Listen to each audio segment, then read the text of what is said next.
Okay, my name is Dulip Deostale, and I'm from the US, and I will be here with my colleague Blair, and he's going to be talking about, he's from Texas, and we're going to be talking a little bit about opportunities and engagement in terms of higher education in the US, all right?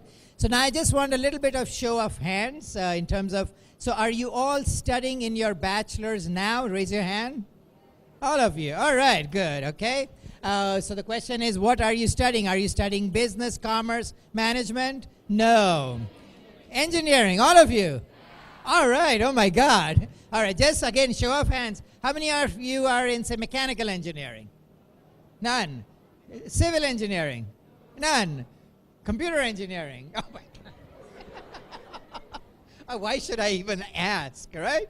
Okay, that's very good. Anyway, so how many of you are interested in going abroad for your future studies? Okay, he's not interested in going abroad. What are you doing here? You go and have lunch. We are having a fun time. So now raise both your hands. I'm interested. Both hands. All right. This is what happens when you don't do what I tell you to do. All right? Very important. Okay, so that's nice to know. So we are going to be talking to you a little bit about how to move the process forward. What are some of the issues that you're going to face in terms of the application, and what are some of the main or key things you should be aware of as you move in the application process. So I'm going to divide it into a couple of different parts, and we're going to have one part which is going to be addressed by my friend over here, Blair. He's going to talk to you about the English side of things, because that is a requirement for all US programs. You have to have TOEFL or IELTS scores, and you have to have a certain grade. You know, so he's going to be talking to you, how do you study for it, and what are some of the tips for you to spend less time and get great results, okay? So he's going to talk about that, and I will talk a little bit about it in terms of how do you select universities, what should you be looking for, and the most important aspect of your application, and that is your statement of purpose or the letter of intent. Is that okay? Is there anything else that you would like to hear from us? Raise your hand if there is a question. Anything? All right, so I'm going to turn it over to Blair to start things off, and then I'll come back to you, all right? Good. All right, good afternoon. So, my name is Blair Barassa. I'm the Director of Studies of an institute in Austin, Texas. So, I'm a Director of Studies at an institute in Austin, Texas, and I was born and raised in Canada. And so I'm an examiner for the IELTS exam. Has anyone here taken the IELTS exam? Is anyone planning to take the IELTS exam? Yes? Have you heard about it? You know there's two big exams, right? The TOEFL and the IELTS. And what's the difference? Haven't studied it? Okay, we'll talk about it a bit today. Okay. So I'm here to tell you a little bit about what you need to worry about regarding your English. Of course, most of you grew up speaking English, right? So you speak English fluently, but when you will go to America, you will find that some things that you say in Indian English will not be understood or will be misunderstood in the United States. So I'm going to start out first with a little test for you, okay? I have this, which has on one side Indian English, and on the other side the American English version, okay? If you use these Indian English expressions in America, people will not understand you, okay? So don't look at the answers. Don't look at the answers. Just look at this side. Just look at this side, okay? And I'm going to give you a few minutes in groups to look at the Indian English and try to write the American version. Don't look at the answers. Do you understand? Okay. We'll make sure that everyone has some papers. Do you have any papers? Okay, here's one. Just look at that side. All right, so we'll give you 5 to 10 minutes to work on that.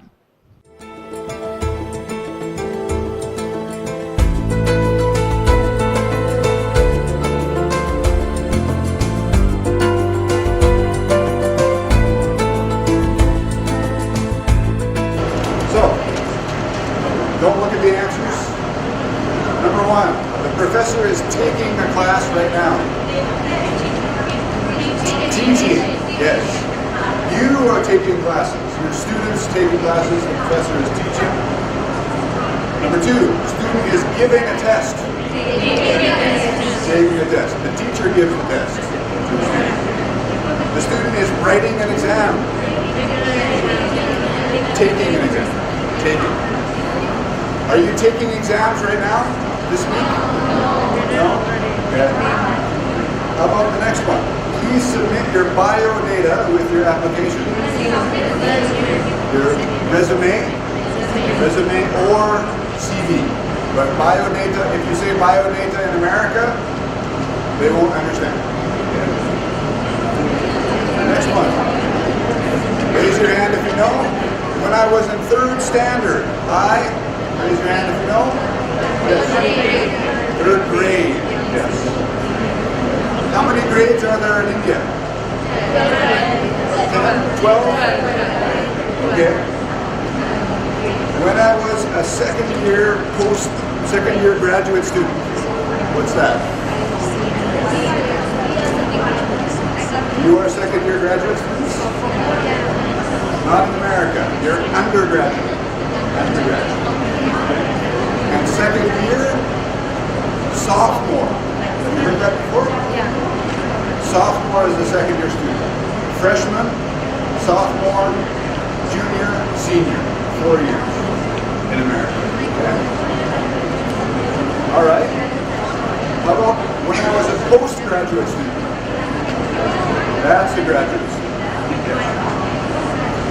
My pencil case has gum and a rubber. So eraser and gum is what? Glue. Yes. Glue. Okay. What's wrong with the next one? My class is in room 101 on the ground floor.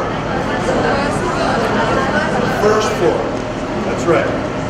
Okay. And I'm doing my graduation in London. Yes, I got my degree. Good. How about I passed out? Graduate. In America, do you know what passed out means? Yes, you fell unconscious. Okay? So, if you write your emails downstairs, I will email every student a copy of this. You can study. Okay? All right.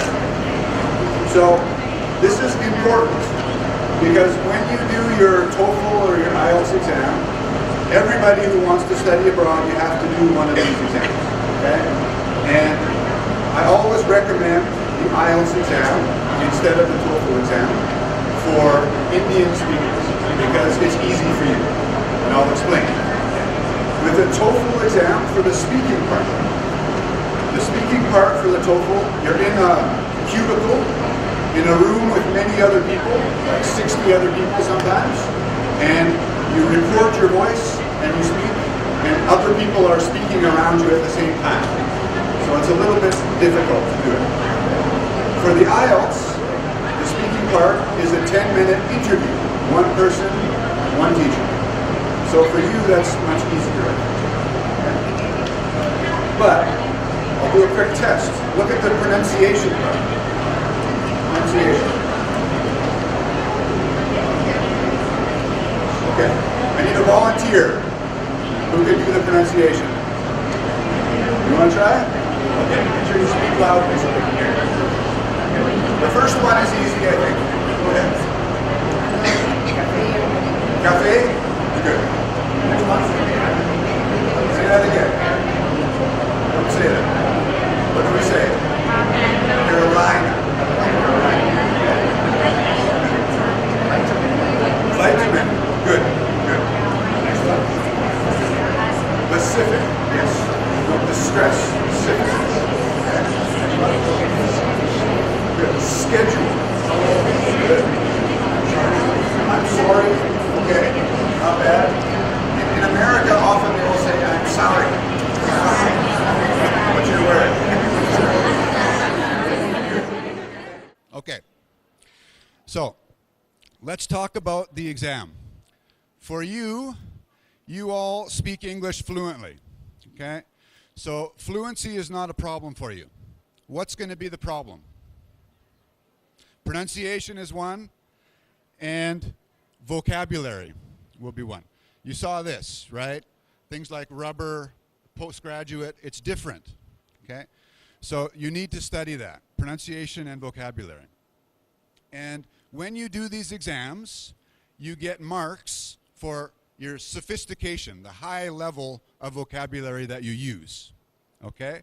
So what you want to do is you want to use, when you have your interview, for example, 10-minute interview. In those 10 minutes, you want to use maybe 6 or 7 high-level words that are not common, because that shows that you have a good vocabulary. I'll give you an example, okay? In every IELTS exam, in the middle of the exam, the teacher will give you a card with a topic that you have to talk about. And every card has a question, which is a why question. Why do you feel this way? What's your opinion? So I promise you, in 100% of IELTS interviews, you're going to have to give your opinion. Promise, okay? So you can say, in my opinion, blah, blah, blah. But is that high-level vocabulary? It's not. So how can you say, in my opinion, in a more sophisticated way? In my perception? Yeah, that's a good one. Anything else? How about in my estimation? In my estimation. That's a good one. Or from where I stand. That's a good one as well. But using very, very simple expressions will make sure that your vocabulary mark is low. You cannot get a high mark without having a few of those high-level vocabulary items in your speaking. And the same thing for your writing, okay? If you have to write about your home, your house, okay? You don't want to just use the words home and house. What are some synonyms for home and house that would be better? Any ideas? No? Domicile, accommodation, words like that. Can you spell those words? If you can, then you put them in your writing, and I guarantee you, your mark will go up. I promise you, I'm an examiner of this. Every week, I mark papers, and I interview people. So I know how it works, okay? All right. So, do you have any questions for me about the exam? No? Okay. I'll let you think about it, okay? And I'm going to pass the mic now to Dr. Dooley. Okay. So I'm going to talk about a couple of different things, and the first of it is going to be, how do you select the university? Okay? Everybody is, thinking, it's like, where am I going to study? What am I going to do? Which university is going to admission? Okay? So those are some of the things I will talk about. Now, it is very important for you to identify which university. And the first thing I'm going to tell you, which your parents sometimes may disagree, is do not go with the ranking. You will hear all the time, oh, what is the rank of your university? It does not matter. It does not matter at all. I have Blair over here and many of my colleagues sitting over there, and they will all tell you the same thing. The difference between the top 100 engineering colleges is so minimal that it is not worth the effort of looking at the ranking. If you are a good student, that is important, nothing else, okay? So don't focus on the ranking of the university. If you want, you can focus on the ranking of the department. So in this case, since none of you are in mechanical, none of you are in civil, all of you are in computer engineering, what you're looking for is a department which is ranked in computer engineering. That is what you're looking for. Now let us suppose for 1 minute that all of you apply to that same university. Okay? All of you are going to apply to the same university. It's like, ooh, look at this, computer engineering, it's so good, I'm going to apply over here. Very good. You don't realize everybody in class is applying. All 80, 90 of you. What happens? Not all 80, 90 of you are going to get in. Right? Right? Good. I'm glad you realize that. Which means look at other universities. Every university, if you look for the top-ranked university in computer engineering, just like you, there are thousands of other students also applying. It is going to be competitive. You are going to be disappointed, or some of you will be disappointed.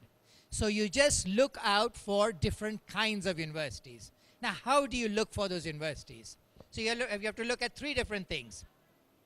You have to look at a safe university. What is a safe university? Anybody knows?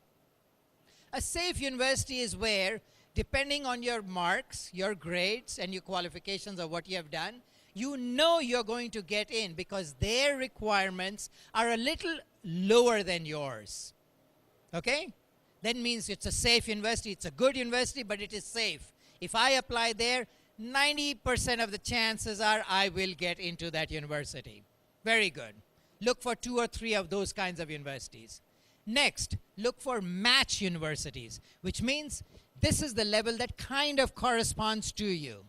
Okay? Means if you apply to this university, your chances of getting in are pretty good. It's going to be competitive, but your chances of getting in are also good. Very good. Look at 2 or 3 of those options. But you are kind of ambitious, you're aggressive, you want something better, and you say, I'm going to try for a rich university, which means it is better than me. I normally would go over here, I'm going to apply for a university over here. Their requirements are much higher, I don't have the grades, but I'm going to have a killer SOP. I'm going to write and convince them I am the best student they will have. Great. That is your dream university. All of you should dream. You're entitled to dream. Pick 2 or 3 of those universities. Now you have a selection of 8, 9 universities, some of them safe, some of them in your reach and your match, and some of them in your reach. Now you have a good basket of options. Even if you get declined in your reach universities, you have your match schools. Even if you get declined in your match schools, guess what? You have some safe universities where you can continue studying. It is no point applying to the top 9 universities in the world if you're going to get rejected. When you apply, yes, everybody celebrates, oh, I applied to the 9 top universities in the world. Ha, ha, ha, I'm so good. 2 months later, you get your 9 letters, all of them reject you. And how do you fit in? And that is a very, very important selection, because that is what is going to determine your pathway. It has nothing to do with rankings. It is about your abilities, how you are going to perform. And I can tell you, after spending 30 plus years in the US and worked all these years in universities, and Blair has also, it does not matter the rankings. It is about your performance. The university will always be there. It will be ranked. The question is, how well did you perform at the university? That is going to allow you to move forward in life and get the jobs you are looking for, or the graduate programs you're planning to go, masters and PhD and everything else, okay?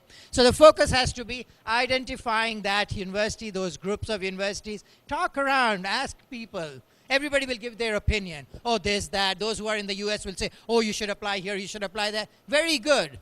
But you do your research. Everybody will give their opinion. Take it in one year, let it out of the other year. This is about your future. You have to make that decision, okay? So that is one very important thing. Now, you have decided which university, and you've narrowed it down. You have about 8, 9 choices. Very good. Now you move to the next step. Part of that next step is your application process. You fill out all the details and everything, and you get to the last page, and it says letter of intent or statement of purpose. Now you have to write. It's like, oh, what should I write? Oh, you're such a wonderful university. I really want to go there. You have such a great program, and I will benefit so much from it. And, I love the thing that you have over here. They don't want to hear about how wonderful they are. They know they are good. They want to know why you should be given admission there. They want to know about you. So, for example, if all of you are applying in that same university, it is called Dr. Duleep University, which is my university. All these applications, and I have only 10 seats. I am going to look at what makes you different from the others. Why are you different from all these others? I don't want the same application. I don't want the same story. I don't want the same statement. I want a different statement. So you have to write your story. Each one of you here, all you 5 guys, although you 3 are good friends. No, I don't know about you. I think these 3 guys are friends. Each one of you has a separate story. You have to write your story. You have to find out what makes you. What were some of the challenges you had? What were some of the things that you came along through the process? What made you go into what you are doing now? That is the kind of story. Make it interesting. Make it Bollywood style interesting, so that I read after the first 3 lines into the next paragraph. It's like, ooh, look at this story. And she's done this, and this was over. That's what I want to read. I'm reading 250 applications. I get bored. After the 5th one, it's like, oh, God, another one. Another one wants to do computer engineering, and she's from India, and she's got the same thing. Yeah, we're from the same college. Oh, God, it's the same story over and over and over again. Make your story different. Make it memorable. Make it count. Show me what you want to do. Demonstrate it. Okay? Now, people also talk about, oh, I won this award and I won that award. That's very nice. But if you tell me you won an award with the name of somebody, I have no idea who that person is. So what you have to tell me is how difficult the process was to get to the award. That is the story I'm looking for. Okay? You talk about, oh, I participated with my 3 other colleagues on this project. Okay, it's another project. It's like any engineering student has to do a project. It's nothing new. But tell me what were the challenges of that project before you got the award or did not get the award. That is what I want to hear. I want to see how much time, how much effort, how much commitment you put into that. What were the challenges you faced and how did you solve it? How did you go about it and get to where you're getting? That is the story I want to hear. Not that you won a gold medal. You're winning a gold medal and the medal is called ABC Gold Medal for Excellent Computer Engineering. Makes no sense to me. Everybody may have it, nobody may have it, but it does not make any sense. But if you tell me the story behind it, that makes it interesting. And each one of you has that story. It can be something as simple as the badminton club. I was the secretary of the badminton club. Is there a secretary of the badminton club here? No? No, thank God. All right. So secretary of the badminton, don't tell me I was the secretary of the badminton club. But if you tell me that there was no badminton club and I became the secretary of the badminton club and we went out with the president of the badminton club and the vice president of the badminton club and we put posters all across campus and we invited people. We told them there's going to be a pizza party and about 120 students came and we said we're going to have a badminton tournament and we decided to organize this and we got courts and the university gave us nets and shuttles and rackets and everything and we organized and then we announced it around in different parts of Bangalore and we had other universities participate. That is leadership. That is initiative. It has nothing to do with badminton. You are demonstrating a skill, your ability to bring people together, organize it, channel it, drive it, move it forward, perform, and have a result. That is what I'm looking for. Now you see it? Something so simple as the secretary of a badminton club. Suddenly you have demonstrated to me you have leadership. You have initiative, you have drive, you're capable, you can talk to people and bring them together. Those are all qualities, has nothing to do with your grades. It has nothing to do with anything else. Yet, it tells me, wow, I want her in my department. Now you see how your story becomes different, how you become somebody completely different. That is the kind of thing you're looking for. For others, it might be a different story, Oh, I used to take my grandmother, I was 9 years old, I used to take my grandmother for a walk, and then, I noticed that she used to walk with great difficulty, and I didn't know why, and I used to tell her, grandmother, what is your problem? And she'd say, oh, my knees are hurting, my this is hurting. It's like, I said, oh, poor grandma, she's getting old. 4 years later, you were in class and the professor was talking about robotics and what engineering can do and the different kinds of things that have been created for people with problems with this. And you go like, oh my God, my grandmother could benefit from it. Your interest in robotics suddenly started because you wanted to help your grandma. And that's why you decided to go into a bachelor's program to understand what are the different things associated with robotics and motor and movement. Great. You got that, you got really excited and suddenly realized, if I can do this for a large population, all the people who are aging will have this benefit and they will have a much better life and they will be much more happier later on in life. That allows them to move forward. That is why I'm now applying for my master's program, and this is the thesis that I want to do, and research. And you move on to a PhD. That is what your story beginning is. Taking your grandmother for a walk. Show me that story. Write that story. That is your story. So those are the things. So I want you to dig deep in you. Every one of you has a story. Every one of you. Even though you raised your hand 2 times, you have one story. Show me that story. Tell me that story. You may have multiple stories at different stages in your life. Write about those stories. Okay? Don't write about, I plan to do this, I plan to do that. I know you're going to do it. But weave that into your story. Connect it with your future, where you want to go. Okay? So, I'm going to pause over there in terms of the statement of purpose. It is extremely important. You must understand that is what differentiates you from the others, what makes your statement of purpose competitive. Especially when there are many, many, many applicants at the same institution for the same program. And computer engineering is a popular program. If you said you wanted to go into history, I would say not a problem, you'll get admission. But that's not the case. You are going into computer engineering, there will be challenges, there will be competition, there will be many other candidates and students. So that is what is important. Okay? Any other questions? Do you have any questions? He has 2 questions. Right? You don't have any questions? You understood everything perfectly? Come on. Not possible. Did you understand everything perfectly? Oh, this side went to sleep. Did you? Yes, little louder. Little louder. Little louder. Little louder. Little louder. Nice, good. All right, I'm going to bring somebody on board. Is Kimberly ready?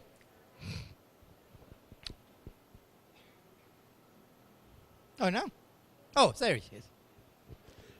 So Kimberly is going to talk to you about, she does this wonderful coaching and will give you ideas of nailing your interview, when your opportunity to talk, Many times what happens with Indian students, you always smile and you're wonderful and you're great and you shake hands, but what is required of you, you have to be assertive. You have to make your presence felt. I have to know you're in the room, not just a statue in the room. So how do you make that happen? So I'm going to have Kimberly who's going to talk a little bit about that, right? Well, welcome everybody. Delighted to be here with you all. My name is Kimberly Kaur. I am a marketing executive with MDG. That's a trade show, association, and event marketing agency based out of Washington, D.C. So I work closely with U.S. News and World Report. And you might be familiar with that news organization because they focus on the college rankings and on the education industry. U.S. News has an annual conference called STEM Solutions, and it's focused on increasing the number of U.S. students who are educated in science, technology, engineering, and math, so that we can maintain a high pipeline of STEM-educated students into our schools. But my most important job, however, is I'm a mother. I have 3 boys. I have Jackson, who's 17, I have Colin, who's 13, and I have Aaron, who's 11. And Jackson, my oldest in particular, is beginning the college application process.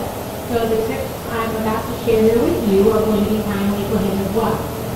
So I am a graduate of Stanford University in California, and I majored in French studies. When I was admitted to Stanford, the admission rate was between 15 and 20%, and 16,138 students applied. When I applied, we had no online interview process in place. We wrote our applications on a typewriter, and I received notification that I had been admitted by a telephone.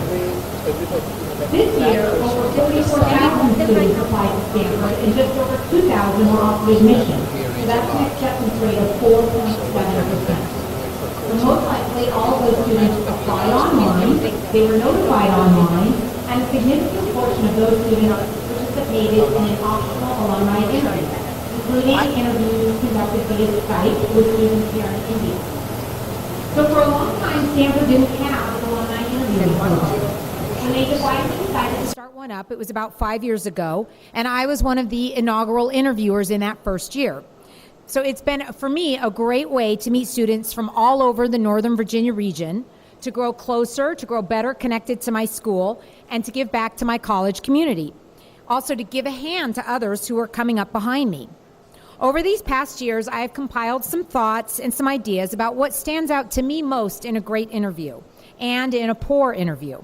So I hope in our time here, you'll be able to take away some concrete tips on preparing yourself for a successful college interview. And not just for college. These tips can help you when you're interviewing for your first job or your first internship as well. And it's important to remember, as Dilip said, it doesn't matter what college you are applying to. It doesn't matter what the admissions rate is for your school or where it's located. Learning how to interview properly is a life skill that's important, and I'm going to help you do that. So keep in mind that my experiences that I'm relaying to you here are my experiences through my work with Stanford. So you can find some differences with other schools, but the general principles should still apply. So we begin. Your interview actually begins before your interview. It all starts when you get an email from your interviewer introducing him or herself and inviting you to an interview. Remember, this is an invitation. It's not a requirement, and you generally are not penalized or obligated to participate if you choose not to participate. So with that in mind, remember from this point on, remember you are being judged. Every interaction you have with your interviewer is going to factor into her assessment of you. So your email response back should be prompt, polite, and enthusiastic. Treat this as a formal letter, but in electronic form. It's easy to forget we have this casual communication style we're used to, that a response to an invitation like this requires a bit more formality. So for example, I received this invitation. Let me know what you think. So I wrote this. Dear Darwin, my name is Kimberly Kaur, and I am a graduate of Stanford University, class of 1991. Thank you for applying to Stanford. I am writing to invite you to an optional alumni interview. If you are interested in interviewing, let me know, and we'll confirm a day, time, and location. I'm available Wednesday, February 1st at 5:30 p.m. We could meet at Starbucks in Reston. If this time doesn't work for you, we'll figure out an alternative. Please dress casually and be yourself. If you would like to decline the invitation to interview, I would appreciate it if you would let me know. I'm looking forward to your reply. Warm regards, Kimberly Kaur. So a friendly, warm, open, nice invitation. This was the response I received from my interviewee. I have band practice that day, so I would prefer finding an alternative time. Okay, what is that?